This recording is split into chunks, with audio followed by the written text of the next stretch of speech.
S Rajamouli की film Baahubali the epic सिनेमाघरों में रिलीज हो गई है।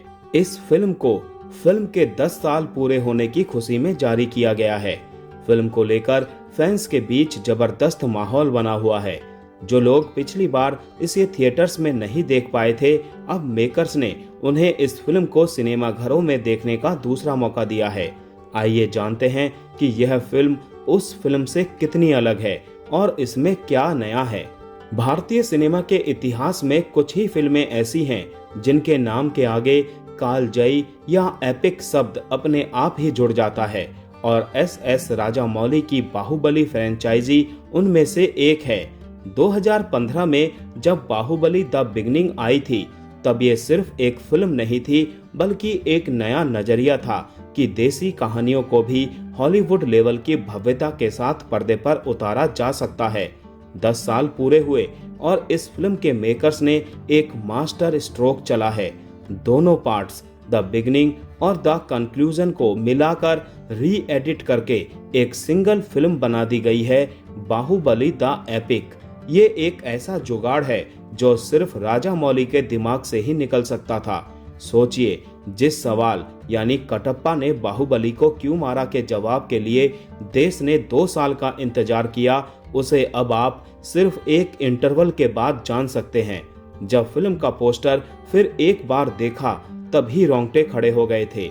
यकीन मानिए, इसे देखते हुए भी यही महसूस होता है। और इसके पीछे का कारण जानना है तो दोस्तों, आपको ये रिव्यू पूरा सुनना पड़ेगा। राजामौली ने दोनों फिल्मों को एक करने का फैसला तो गजब का लिया, लेकिन इस चक्कर में फिल्म की लंबाई कम नहीं हुई है। री एडिटिंग के बावजूद इसकी टोटल रन टाइम 3.25 घंटे के आसपास है।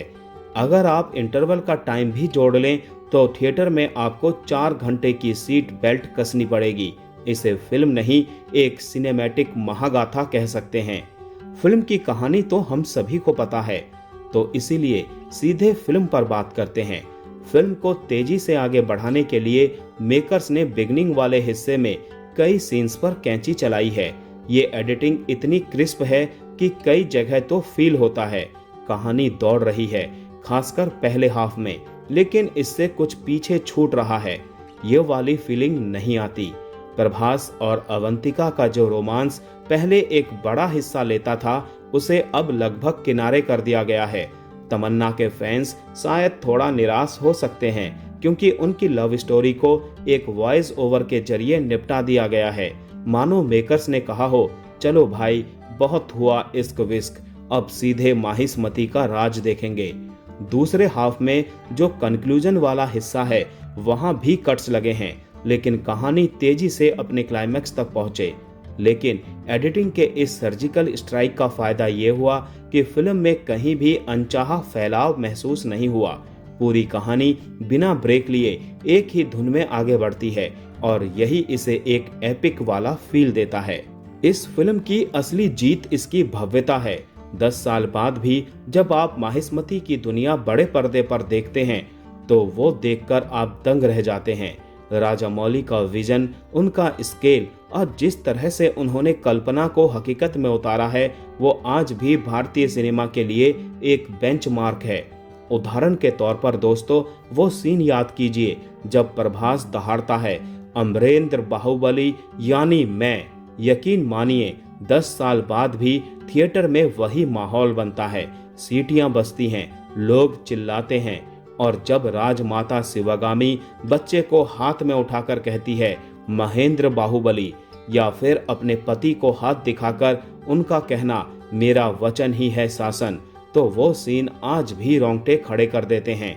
राम्या कृष्णन ने इस किरदार में जो टसन और पावर भरी थी, वो सिनेमा के इतिहास में हमेशा याद की जाएगी। प्रभास ने इस फिल्म में सिर्फ एक्टिंग नहीं की, बल्कि उन्होंने बाहुबली को एक इमोशन बना दिया है।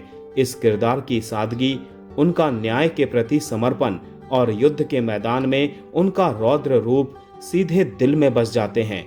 अमरेंद्र और महेंद्र दोनों ही किरदारों में उन्होंने अपनी एक्टिंग का दमखम दिखाया है। राम्या कृष्णन का निभाया हुआ शिवागामी देवी का किरदार इस महागाथा की रूह है। राणा दुग्गुबाती के भल्लाल देव को हम कभी नहीं भूल सकते। अगर हीरो जबरदस्त है तो विलन भी टक्कर का ही होना चाहिए। राणा दुग्गुबाती ने भल्लाल देव की ईर्ष्या और नफरत को जिस तरह से पर्दे पर उतारा है वो कमाल है। बाहुबली और भल्लाल देव की दुश्मनी को एक साथ बिना ब्रेक के देखना एक अलग ही मजा देता है। अनुष्का शेट्टी की देवसेना, उनका रॉयल एटीट्यूड, उनकी हिम्मत और अन्याय के खिलाफ आवाज उठाने का उनका तेवर इस फिल्म की जान है। आखिर में दोस्तों ये कहना चाहूंगा कि बाहुबली द एपिक सिर्फ एक फिल्म नहीं बल्कि इंडियन सिनेमा का वो गौरवशाली अध्याय है जिसने हमें सिखाया कि सपना बड़ा होना चाहिए।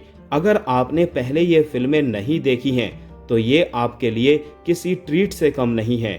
आपको बिना इंतजार किए पूरी कहानी एक ही बार में पता चल जाएगी।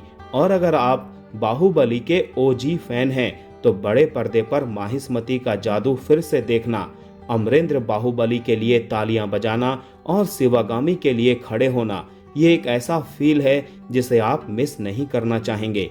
बस याद रखिएगा, चाय, कॉफी और पॉपकॉर्न का बड़ा वाला डिब्बा लेकर जाइएगा क्योंकि ये सवारी लंबी है लेकिन मजेदार है।